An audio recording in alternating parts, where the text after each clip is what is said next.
but it was some kind of epic comeback. The number 5 seed, rather the number 4 qualifier, owns 12 PBA Tour titles, including 2 majors. Former PBA Player of the Year from Double Oak, Texas, Chris Barnes. A win would give Chris Barnes the Triple Crown. He's already won the US Open and the TOC. He begins his quest for the PBA World Championship right now.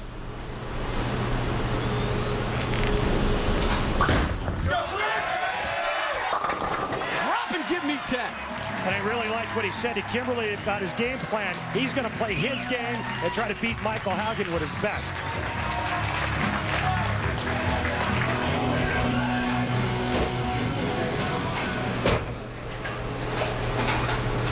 No ball change yet for Michael Haugen Jr. Ooh, you anticipate one? I like to stay ahead of things, Randy.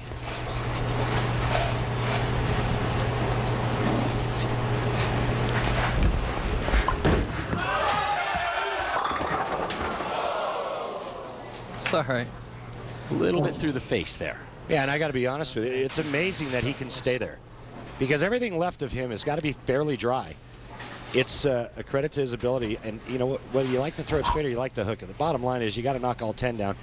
He is finding a way to throw it straight from the outside part of the lane when I don't think it's a real good idea, nor do I think he can do it, but he's getting it done. How much time do you think he has left with that approach?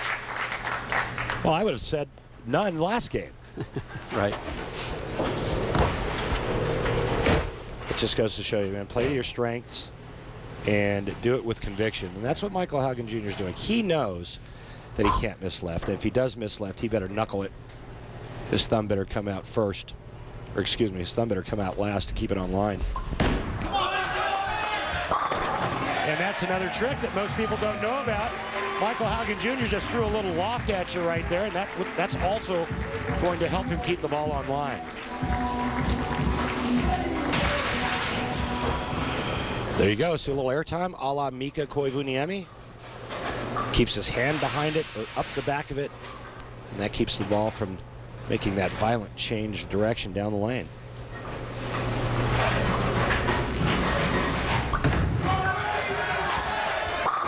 Pretty looking shot. This is the second TV appearance of the season for Barnes after he finished 4th at the Chameleon Championship right here at South Point, as we take a look at his arsenal tonight. And he's using a world beater, and that's the hookingest ball in his arsenal, which basically plays into his game plan, and that's move in and hook it on this Viper oil pattern. I want to know who comes up with the names of some of these balls. Very impressive collection of names. It is. And intimidating. Barnes looking to open up with a 3-bagger.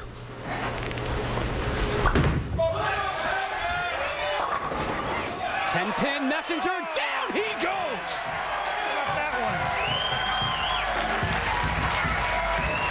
That The missus, Linda Barnes, enjoying the Messenger's result. Let's take a little page out of Michael Haugen's book in terms of catching a break, and there it is. There's a trip 10.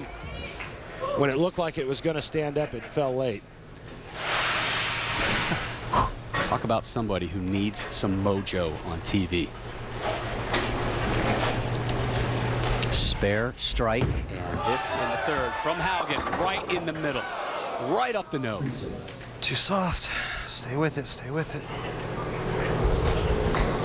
Trouble brewing for Haugen. Yeah, I just got a little bit of soft, and this ball just broke loose. And right here looks pretty good, but right at the bottom of the swing. Doesn't throw it fast enough, and there you see the change of the direction down the lane. Haugen covers, clean through 3. What I like about what that man's doing right there, it's all about the game plan, and there is no indecisiveness. It's crystal clear what he is trying to do. It's not, well, should I play out where Michael Haugen's playing? Should I play in between where I'm playing and where he's playing? It's, I'm moving in, I'm going to use my hand to my advantage, and I'm going to wheel on it.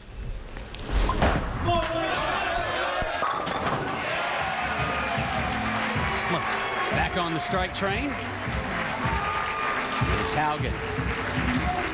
He thought a 230 in that range would be a good score. He got a 233 in his victory. Here is Chris Barnes. Last season, a rough one for him as far as winning titles are concerned. The first time since 2000, he did not claim a title. He's looking for an opening four-bagger here.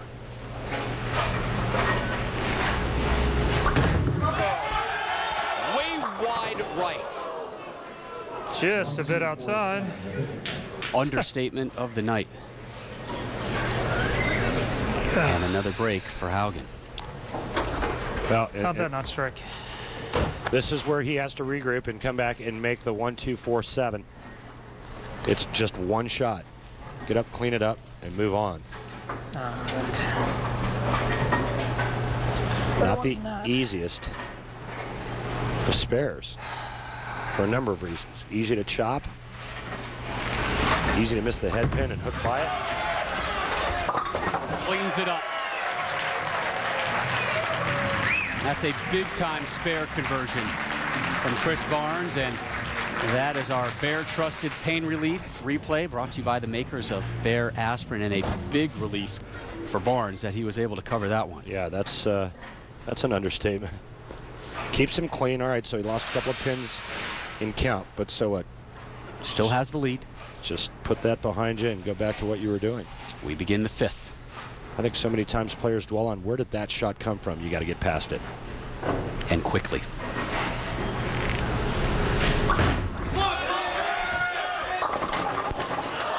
Whoa, a very fortunate late drop of the 10.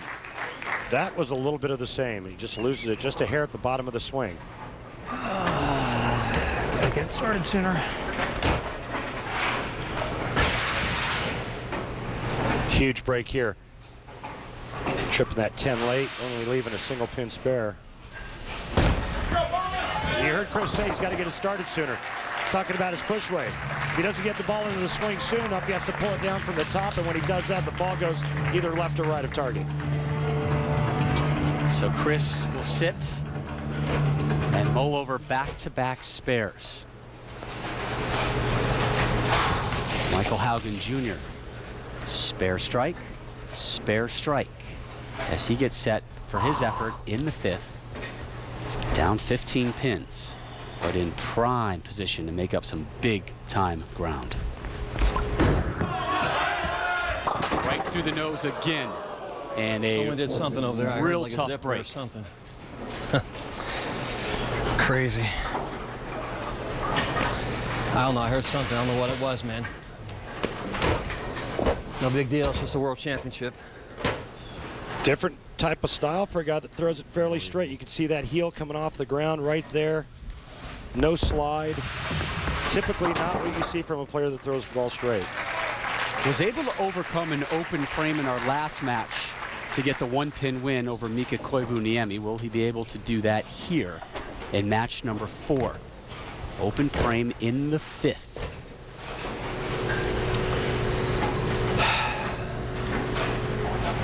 Barnes with spares in the fourth and the fifth. Haugen Jr. kind of handing it right back to him. Here's the sixth. I don't see that line having any chance. Does that mean a ball change? I think a lineup change. It's just an alignment change. I think he can use the same ball, move in, and get his ball speed soft enough to where he can go around it a little bit more like Chris Barnes is doing. I think if he did that, he still has a chance to win this game. Kicks the 2-pin out, gets his third spare.